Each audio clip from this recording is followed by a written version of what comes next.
दादा, आज धुलिवंदनाचा उत्सव तुम्ही कार्यकर्त्यांसोबत साजरा केलेला आहे. अगदी बालपणी आपण जसा उत्सव साजरा करतो तसंच आज तुमचं रूप पाहायला मिळालं. तुम्ही रंगाचे फवारे ते कार्यकर्त्यांवरती मारत होतात. जीवनाचा आनंद घ्यायला वय आडवं येत नाही. आणि जो आनंद आम्ही बालपणी घ्यायचो तोच आनंद आम्ही आताही घेतो. कारण माणसाच्या भोवती जर माणसं असतील आणि ते जर आनंद घेत असतील तर त्यांच्या आनंदात सहभागी होणं हा माझा स्वतःचा गुणधर्म आहे. आणि त्यामुळं बालपणी आम्ही एकत्र यायचो, गावभर फिरायचो. जो कोणी मोठा माणूस रस्त्याने चालताना दिसला त्यांच्या नावानं बोंबा मारायचो. तशीच पद्धत आजही चालूच आहे. आज आमच्या घरी लोक येतात, वेगवेगळ्या प्रकारच्या घोषणा देतात, एकमेकाची मजाक उडवतात आणि रंग लावतात. आज त्या पद्धतीप्रमाणे आज अनेक जण माझ्या घरी आले, मला रंग लावला, मी त्यांना रंग लावला. त्यांनी आनंदोत्सव साजरा केला, मी त्यांच्या रंगात रंगलो आणि मी पण त्यांच्या अंगावर रंगाची उधळण केली. आणि मला असं वाटतं की कोणीही असो माणूस, त्यांनी आपले जे काही समूह आहे, जो काही आपला वर्ग आहे, त्या वर्गात संमिश्र झालं पाहिजे आणि त्यांच्या आनंदात आपण सहभागी झाला पाहिजे. राजकीय बोंबा कोण मारतं? असंही राजकीय बोंबा सकाळी उठल्यावर 9 वाजता जे कोणी मारते ते तुम्हाला सगळ्या चॅनलवाला माहिती आहे की सकाळी 9 वाजता कोंबडा दिवस निघाला की ओरडतो आणि काही लोक 9 वाजले की ओरडतात. बरं, राहुल गांधींसाठी कोणता कलर तुम्ही पसंत कराल? हिरवा. बरं, शरद पवार?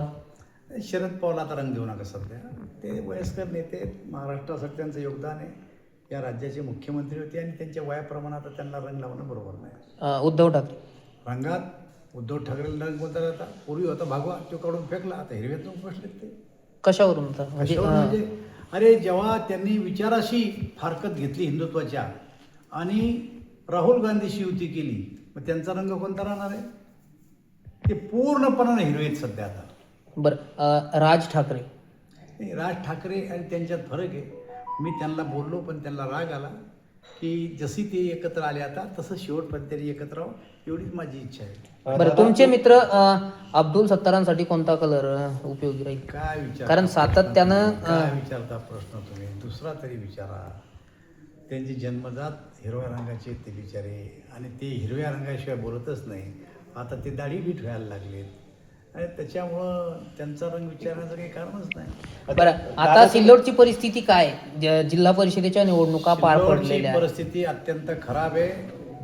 भारतीय जनता पार्टी, शिवसेना दोन्ही पक्षाचे नेते छत्रपती संभाजीनगरला युतीला बसले आणि त्या युतीमध्ये अब्दुल सत्तारने सांगितलं मी युती करणार नाही. त्याचं कारण असं आहे की त्यांना अहंकार होता की सिल्लोडमध्ये युती न करता 11चे 11 सीट सिल्लोड सोयगावमध्ये मी निवडून आणील, सिल्लोड पंचायत समिती ताब्यात घेईल आणि सोयगाव पंचायत समिती मी ताब्यात घेईल. दादा, निवडणुका झाल्या आणि जे काही 5 सीट जिल्हा परिषदेचे आमचे पूर्वीचे होते, आम्ही 5 सीट कायम ठेवले. शिवाय सिल्लोड पंचायत समिती पूर्ण बहुमतात आम्ही घेतली, सोयगाव पंचायत समिती आम्ही ताब्यात घेतली. त्यांचा अहंकार त्या ठिकाणी त्यांना नादला आणि भारतीय जनता पार्टी तिथं विजयी झालेली आहे. आता एक गोष्ट लक्षात घ्या की भराडीच्या सीटवर त्यांचा स्वतःचा मुलगा उभा होता. हरकत नाही, त्यांनी मुलगा उभा केला, दिल्ली निवडणूक लढा. पण निवडणूक संपली, जिंकले, पुन्हा अहंकार आला आणि त्या ठिकाणी दंगल घडून आणली. 2 व्यक्तीतलं भांडण आम्ही समजू शकतो, पण नाणेगाव, जंजाळा, अंबई आजूबाजूच्या एका विशिष्ट समाजाचे लोक येऊन हिंदूवर अन्याय करतात, दगडफेक करतात, केसेस दाखल करतात आणि त्यांच्यावर पुन्हा केसेस दाखल करून पुन्हा त्यांच्या जबाबदारी होणं करून अधिकारावर दडपण आणतात. खरं तर सिल्लोडच्या लोकांना ही गोष्ट लक्षात आलेली आहे, पण जेव्हा जेव्हा प्रसंग येईल तेव्हा सिल्लोडचे लोक हात दाखवून देतील. माझं मत असं आहे की एवढी घटना घडल्याच्या नंतर तिथल्या स्थानिक आमदारांनी त्या ठिकाणी जाऊन एक शांतता कमिटीची बैठक घ्यायला पाहिजे होती, दोन्ही समाजाला एकत्र बसवायला पाहिजे होतं आणि अशा प्रकारची घटना पुढच्या काळात घडणार नाही. कारण माझा मुलगा या ठिकाणी निवडून आला असं होऊ देऊ नका, इथं जे काही घडन तिथं माझं नाव लावलं जाईल असं त्यांनी सांगायला पाहिजे होतं.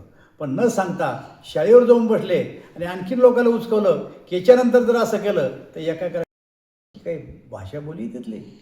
मग याला जबाबदार कोण? हे जे प्रकार घडतात दंगल सदृश्य तुम्ही बोललात, याला जबाबदार कोण? अरे, जबाबदार कोण आहे? जे कोणी निवडून आला त्या निवडून आलेल्या लोकांचा जो गट होता त्यांनी पराभूत, जो गट झाला त्याच्यावर हल्ला केला. म्हणजे सिल्लोडमध्ये जेव्हा उमेदवार त्यांच्या विरुद्ध उभं राहिला त्यांच्या मुलाचे डोकं फोडलं, त्यांच्या पायावर जखमा केल्या. दादा म्हणजे तुम्ही- सिल्लोडमध्ये दहशती खाली लोक जगतायत सध्या अरे बाबा, हे आज नाही आहे. त्यांनी सांगितलं मला कुत्ता निशाण द्या, मी निवडून येतो. त्यांनी सांगितलं मी राज्याचा मुख्यमंत्री ठरवतो. लोकांनी अहंकार उतरवला, 2200 मतं निवडून आले. पण हे 2200 मतं कोणते? बनावट मतदार. भोकरांचे मतदार तिथं आहे, जाफराबादचे मतदार तिथं आहे. मी सांगितलं तुम्हाला की काजी वरुड छत्रपती संभाजीनगर जिल्ह्यातलं तिथल्या लोकांचे एक विशिष्ट समुदायाची मतं एका ठिकाणी नोंदवलेली आहेत त्यांनी. दादा तुम्ही शिल्लोडला होळीची तुली नेमकं त्या होळीत काय दहन केलं नाही, नेमकं? काय दहन काय काय संदेश? केलं? जे मी सांगतोय आता अन्याय अत्याचार तसं दहन केलं मी त्या होळीमध्ये. म्हणजे यापुढे तुम्ही सल्ला काय द्याल सिल्लोडच्या नागरिकांना? शिल्लोडच्या नागरिकाला मी सल्ला देणार आहे, जेवढी जेवढी राजकीय ताकद तुम्ही यांना देणार त्यांचा अहंकार वाढत जाणार आणि जो कोणी समाज आपल्यावर आज तुटून पडतो त्याची ताकद वाढणार.